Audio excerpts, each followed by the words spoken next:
Hello friends, welcome to Technique. This is Nirmal here, and in this video let's talk about the long-term experience of the OnePlus 10 Pro.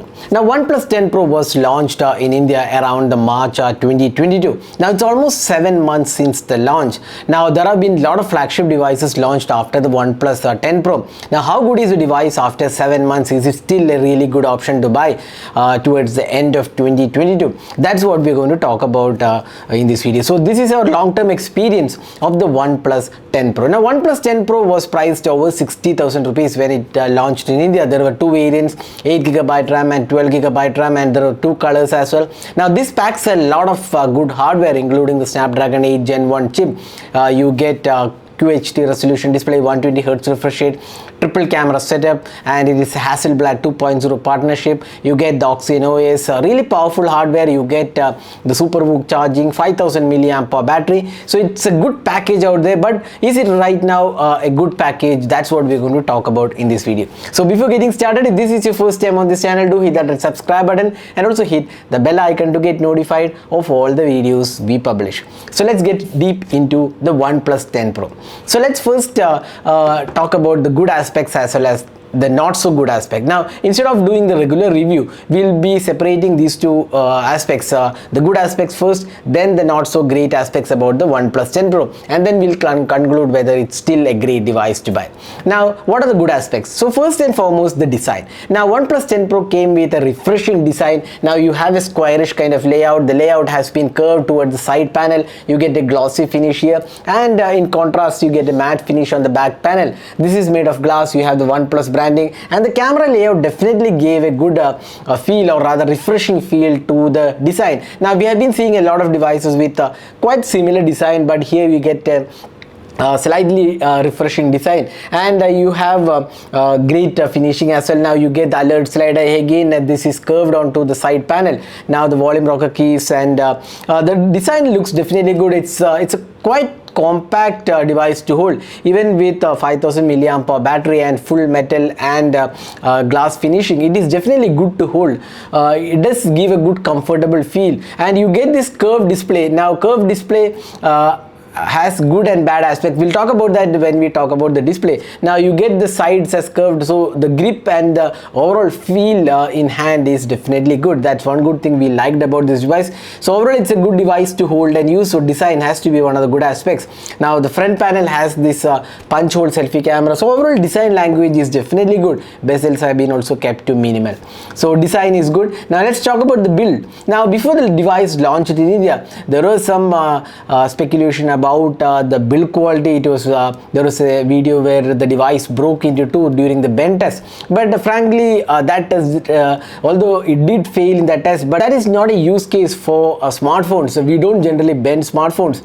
But having said that, the build quality could have been better in terms of bending the material used, but in terms of regular usage you don't see any sort of issue. It's very solid device in terms of build quality, fit and finish. Everything looks really great. Metal chassis, glass finishing, matte finish. You have Corning Gorilla Glass Victor support, so it's a really good device in terms of build quality. And even in 7 months of usage, it hasn't picked up any scratches or any breakages. It's very good and intact. We haven't used any sort of cases or covers with this device, so you can see that it has not picked up any sort of scratches. So build quality is definitely good on this device. Now next best aspect has to be the display. Now it comes with a QHD plus resolution display. Now you get 120Hz refresh rate and a great color reproduction as well. It's also an LTPO 2.0 display, and the brightness levels are also really good. Now the color accuracy is something which is really good and well done by OnePlus on this device. The color gamut is really good. The accurate colors makes it a good device for multimedia experience and watching movies and even playing games. Really great display out there. So display calibration is one of the good in the flagship category, and the 120Hz refresh rate gives a very smooth experience, and you get Corning Gorilla Glass Victor support as well. So display again has to be one of the top aspects about the OnePlus 10 Pro. Next aspect has to be the performance. Now with the Snapdragon 8 Gen 1 chip, it has to be performing really well. But when the Snapdragon 8 Gen 1 devices came out, there were a lot of issues regarding the overheating issues were there. There are some issues on the OnePlus 10 Pro as well, but more or less with updates it has been fixed, although it does get warm with intensive tasks like extreme gaming or extreme stress test, but that's not a major concern, I would say, because the Snapdragon 8 Gen 1 chip performs really well. Even in terms of gaming experience, it was really solid experience, and you get the best graphic quality as well. We didn't see any sort of lagginess or issues, and overheating was not there. So overall, OnePlus has done quite a good job in terms of optimizing the Snapdragon 8 Gen 1 chip, and the day-to-day performance is very solid on this device. So performance is top notch on the OnePlus 10 Pro. Now you get a dual stereo speakers, and now you get an update for 5G as well. So Geo 5G is now supported on this device, so you don't have to worry about 5G as well. Now SIM cards and network coverage was really good, and the fingerprint scanner is also something which is really fast. It may not be the fastest out there, but it does perform really well. Now the next best aspect has to be the 5000 milliampere battery. Now the battery capacity has been increased on this device, and you get 80 watt super VOOC charging. Now technically speaking, the 80 watt is kind of outdated. Now you get 120 watts, 150, 160 watt charging. Even the OnePlus 10T has 160 watt charging, which can charge the device in around 16 to 17 minutes. Now this takes around 35 minutes, which isn't bad by any means, still really fast in terms of charging. So you don't have to worry about the charging speed. 80 watt is pretty decent, and you get 50 watt wireless charging if you have the OnePlus charger. That takes around 45 to 50 minutes charging, so that's again very good. So charging speed is good, and the battery performance is also very good. You get like 7 hours of screen on time on an average. That's pretty good. Again, that depends upon usage. We are just saying our usage patterns, and we feel the battery performance is pretty good on this device. Now software I would say it's a mixed, in fact it's not bad by any means, because the OnePlus 9 RT was the last smartphone with the Oxygen OS, the older Oxygen OS. Now with the OnePlus 10 Pro, the Color OS style Oxygen OS came in, and there are a lot of protests from OnePlus fans that this is not the greatest move. Now OnePlus address is saying that it will bring back the older UI, but that has not happened. But having said that, the Color OS styled Oxygen OS is pretty good. We have been using this with the Android 13 update for last 2 or 3 weeks, if I am correct, and this has been pretty good experience. Now Color OS is actually pretty good in terms of experience and how polished it is. The same goes with Oxygen OS 13. You get a lot of additional features, and you get some customizations including theming support, always on display colors, a lot of customization options are there, and you get a very smooth experience overall. Again, no lags and whatsoever issues, and this is pretty good. Personally, I would say this is definitely good experience, although I like the older Oxygen OS, but this is no bad in terms of overall experience. So software, again, some would say software is not great, but I would personally say software is definitely good on the OnePlus 10 Pro with the new Oxygen OS 30.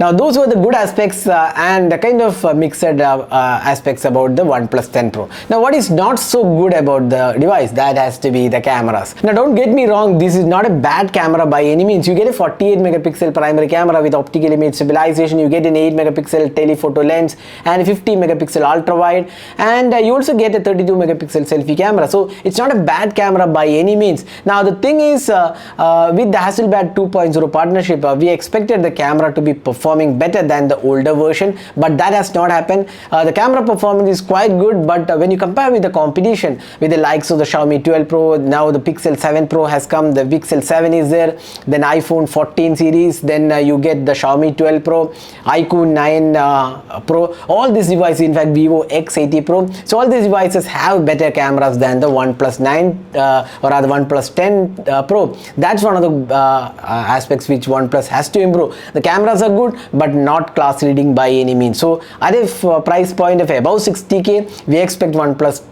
to up the ante in terms of camera experience, and we feel Hasselblad partnership hasn't worked that well, but otherwise the cameras are quite good. Now if you are not really bothered about the best camera out there, the OnePlus 10 Pro won't disappoint you. So that was the good aspects and not so good aspects about the OnePlus 10 Pro. Now there is also one other downside. There is no IP rating on a phone which is priced over 60,000. That should have been there. So IP rating is something which is missing on this device, and that's definitely a big miss, I would say, because a lot of devices in that price segment are IP rated. So that's another thing which OnePlus should be taking care, at least in the next iteration.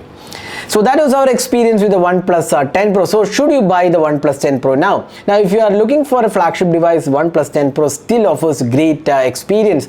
Overall performance is good, great displays, design looks good, the cameras won't disappoint, although it may not be class leading, the software experience is good, and overall performance and gaming, everything looks good.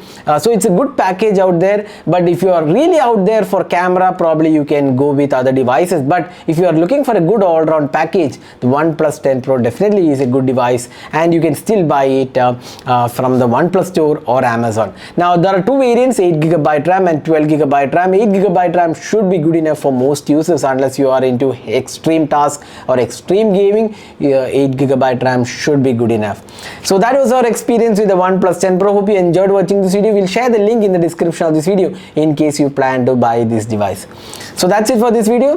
Do hit that like button and also hit the red subscribe button below to get notified of all our videos going forward. So thanks for watching. Have a great day.